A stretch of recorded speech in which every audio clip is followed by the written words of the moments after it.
Hello friends, ఎలా ఉన్నారు? Welcome to Elvin audios. So ఇక్కడ మీరు చూస్తుంది వచ్చేసరికి 5.1 మాన్యువల్ యాంప్లిఫైర్ అండి.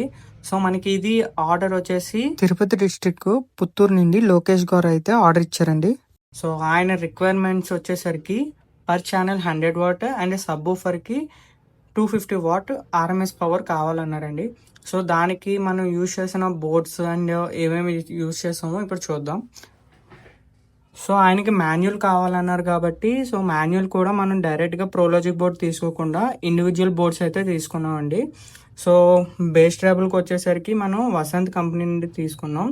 సో ఇది కూడా ఏంటంటే మీకు డ్యూయల్ ఐసీతో వస్తుంది, 4558 ఐసీస్ తోటి. అండ్ అలాగే సరౌండ్ అండ్ సెంటర్ కోసం అయితే శక్తి కంపెనీ నుండి అయితే తీసుకోవడం జరిగింది.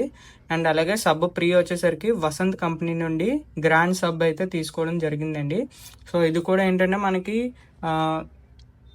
Hard base, smooth base and gain సపోర్ట్తో వస్తుందండి. ఇది వర్కింగ్ అయితే చాలా బాగుంటుంది. అండ్ సబ్ ఫర్ బోర్డ్ వచ్చేసరికి రవి 4 ఫెట్ మోనోబోర్డ్ తీసుకున్నాం. అలాగే 5 ఛానల్ కూడా మనం రవి తీసుకోవడం జరిగిందండి, రవి కంపెనీ నుండి. సో మనకి ఈచ్ ఛానల్ వచ్చేసరికి అప్ టు 100 వాట్ వస్తుందండి 4 ohms ఇంపిడెన్స్లో. సో ఇది మనకు వచ్చేసరికి అప్ టు 250 వాట్ అయితే ఆర్ఎంఎస్ ప్రొడ్యూస్ చేస్తుంది, అది కూడా 4 ohms ఇంపిడెన్స్లో. సో కూలింగ్ పర్పస్ కోసం అయితే ఇన్సైడ్కి కూలింగ్ కోసం అయితే ఇక్కడ ఫ్యాన్ ఇచ్చాం. అండ్ అలాగే సబ్బూఫర్ బోర్డ్ కూలింగ్ కోసం అయితే ఇక్కడ ఫ్యాన్ ఇవ్వడం అయితే జరిగిందండి. సో వీటి యొక్క ఆర్పిఎం డౌన్ చేసి నాయిస్ లేకుండా అయితే చేయడం జరిగింది. అండ్ అలాగే స్పీకర్ ప్రొటెక్షన్ వచ్చేసరికి ఇక్కడ మనం ఈ కింద ఇవ్వడం జరిగిందండి, చూడొచ్చు. సో స్పీకర్ ప్రొటెక్షన్ కూడా మనం ఎక్స్ట్రీమ్ యాంప్స్ నుంచి తీసుకోవడం జరిగింది. సో ప్రతి ఛానల్కి ఇండివిజువల్ ఛానల్ రిలే ఉంటుంది. అండ్ అలాగే సబ్బూఫర్కి వచ్చేసరికి 15 amp టీ ఛానల్ రిలే అయితే ఉంటుందండి. అండ్ అలాగే మనకి ఇక్కడ ట్రాన్స్ఫార్మర్ చూసుకున్నట్లయితే 24024 ప్యూర్ కాపర్ ట్రాన్స్ఫార్మర్ అయితే తీసుకోవడం జరిగిందండి. ఇది వచ్చేసరికి మనకి టైప్ 3 అనమాట. Type 3 transformer. మనకి సైజ్ కూడా చూసుకున్నట్లయితే 3 inch కోర్ అనమాట ఇది. సో మనకి పవర్ కూడా అవుట్పుట్ అనేది చాలా పర్ఫెక్ట్గా వస్తుంది. అండ్ పవర్ సెక్షన్ వచ్చేసరికి మనకి ఇక్కడ 10,063 మైక్రోఫెరడ్ షామ్వా కంపెనీ ఫిల్టర్స్ అయితే యూజ్ చేయడం జరిగింది. సో ఆయనకి ఏంటంటే మాన్యువల్ కావాలన్నారు. సో ప్యానెల్ కూడా ఆయనే చూస్ చేసుకున్నారు, మెటల్ ప్యానెల్ కావాలని చెప్పి.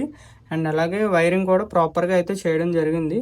అండ్ ఇక్కడ కూడా మనం ఆక్సిలరీ ఇన్పుట్స్ కూడా ఇవ్వడం జరిగిందండి. సో ఒక ఆక్సిలరీ ఇన్పుట్ వచ్చేసరికి మనకి డైరెక్ట్గా ఆక్స్ మోడ్లో రన్ అవుతుంది. ఇంకొక ఆక్సిలరీ మోడ్ వచ్చేసరికి మనకి ఇక్కడ డైరెక్ట్గా లైన్ ఇన్ మోడ్ ప్రెస్ చేసుకుంటే అవుతుంది. సో ఈ విధంగా అయితే వైరింగ్ చేయడం అయితే జరిగిందండి. సో చాలా థ్యాంక్స్ అండి లోకేష్ గారు మమ్మల్ని అప్రోచ్ అయినందుకు. సో ఆయన వచ్చేసరికి చాలా మందిని కన్సిడర్ అయ్యి ఫైనల్గా మన ఎక్స్ప్లెనేషన్ నచ్చి సో తీసుకోవడం అయితే జరిగింది. యాంప్లిఫైర్ వైరింగ్ ఎలా అనిపించింది అయితే కింద కామెంట్ చేయండి. అలాగే మీకు ఇలాంటి యాంప్లిఫైర్ కావాలన్నా లేదన్నా మోడిఫికేషన్ కావాలన్నా సరే మన దగ్గర అవైలబుల్ అవుతుందండి. సో ఇక్కడ మన వీడియోలో కనిపిస్తున్న నెంబర్కి వాట్సాప్లో అయితే మెసేజ్ చేయండి, రెస్పాండ్ అయితే అవుతాను. So okay friends, thank you.